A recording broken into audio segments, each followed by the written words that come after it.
Vinicius a délivré 2 ballons d'or hier, Fede Valverde a encore envoyé un missile et le Real Madrid s'est encore imposé. Retour sur la rencontre face à Séville avec les approbations et les notes de la presse espagnole. C'est la revue de presse de Real France, c'est parti.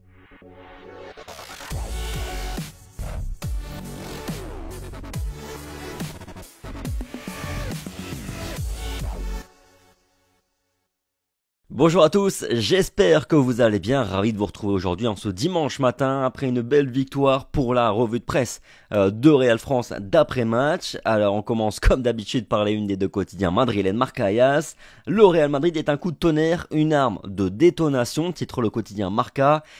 Los Blancos restent solides et leaders après une victoire travaillée contre Séville. Vinicius a distribué 2 ballons d'or pour Modric et pour Lucas Vázquez hier. Fede Valverde en état de grâce a inscrit un autre golazo. Du côté de As, on parle d'une fête interminable. Le Real s'est compliqué le match mais a réagi à temps pour confirmer son leadership. Autre coup de canon de Valverde pour assurer le triomphe des Madrilènes. Mais allez, on commence par l'image qui a fait vibrer nos cœurs hier. Karim Benzema et Thibaut Courtois ont présenté leur trophée au Santiago Bernabéu avant le coup d'envoi, un ballon d'or qui a été remis à Benzema des mains de Modric et Zidane, telle une succession. Et puis Iker Casillas aussi était là pour Thibaut Courtois. Et ça, on adore, on aime quand différentes générations de joueurs du Real Madrid ou anciens coéquipiers se donnent la main de la sorte. Et c'est pour ça qu'il est très dommageable, par exemple, que Cristiano Ronaldo reste dans son coin quand le Real Madrid gagne ou quand Karim Benzema soulève le ballon d'or.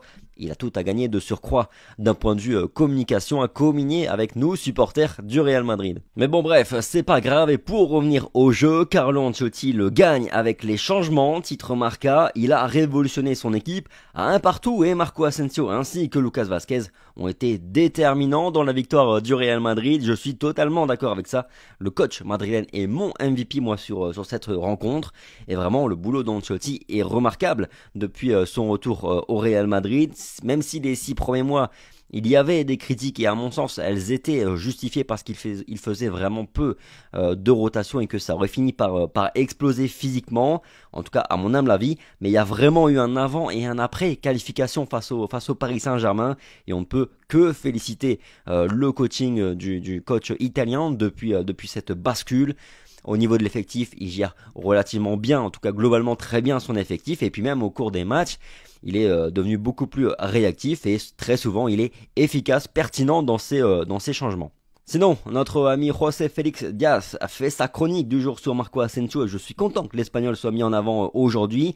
Il démontre à nouveau qu'il peut beaucoup apporter et il a cette capacité à être décisif avec peu, écrit-il. Asensio n'a toujours pas eu la moindre titularisation cette saison. À mon avis, ce sera pour cette semaine en Ligue des Champions, en tout cas il le mérite. Mais ça reste, quoi qu'il arrive, une excellente option en sortie de banc.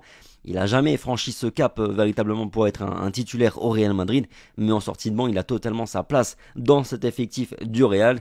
Notez qu'hier, il soulignait lui encore une fois qu'il préfère jouer dans une position axiale, et c'est vrai que au Real depuis des années, il joue plutôt ailier. Autre joueur qui continue à faire des stats et qui est capable d'être décisif sans faire un très grand match, Vinicius Junior. Il a donné 2 ballons d'or hier, nous dit Marca, et il est vrai que Modric et Vázquez n'avaient plus qu'à pousser le ballon au fond des filets dans le but vide. Je trouve au passage sa première passe décisive vraiment très belle, sublime. Quelle lucidité il a après avoir fait une course de quasiment 30 mètres plus ou moins, après avoir réussi un dribble. Franchement, quand on se souvient quand même du Vinicius d'il y a 2 ans, quelle progression incroyable.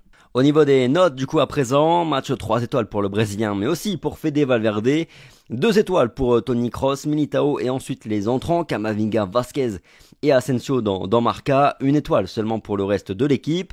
Du côté de As, on ajoute Militao et Asensio au groupe des 3 étoiles, et on est un peu plus clément avec les autres, sauf Thibaut Courtois, Mendy et Tchouaméni. Je trouve ça un petit peu sévère pour Mendy, que je trouvais relativement bon, très solide hier encore une fois. Tchouaméni en revanche, oui, ça se justifie parce que c'est vrai qu'il fait plutôt une bonne première période.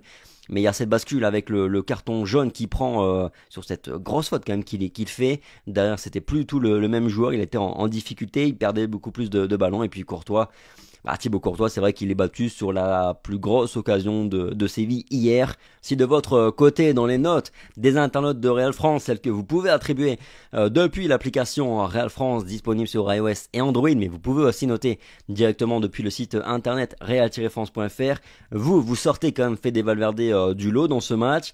Moi, j'ai quand même trouvé que sur le plan individuel, finalement, il n'y a pas grand monde qui sort réellement du lot. Même Fede Valverde, il fait pas non plus un énorme match. Mais voilà, on a encore une fois des images fortes. On a ce but incroyable, forcément, de Fede Valverde. On a aussi les deux passes décisives de Vinicius. Et puis on a la passe aussi également de Marco Asensio, celle qui lance le Brésilien sur le but de Lucas Vazquez. Il y a du bon et du moins bon, finalement, pour à peu près tous les joueurs quasiment, collectivement. C'était globalement bien moins bien en fait que sur les derniers matchs, mais encore une fois on peut pas sortir des masterclass tous les 3 jours, il faut rester aussi lucide de notre côté dans l'analyse. Le plus important ça reste la bonne réaction de l'équipe, les 3 points qui vont mettre à nouveau la pression sur le Barça qui va jouer ce dimanche contre l'Athletic, un match pas facile. Bref, voilà pour la revue de presse du jour de Real France, merci à tous pour votre fidélité. Comme chaque jour, le petit like, le petit partage, le petit commentaire, ça fait toujours plaisir. Sur ce, passez un bon dimanche, prenez soin de vous comme toujours. Et puis on se dit à demain pour la revue de presse. Allez, ciao.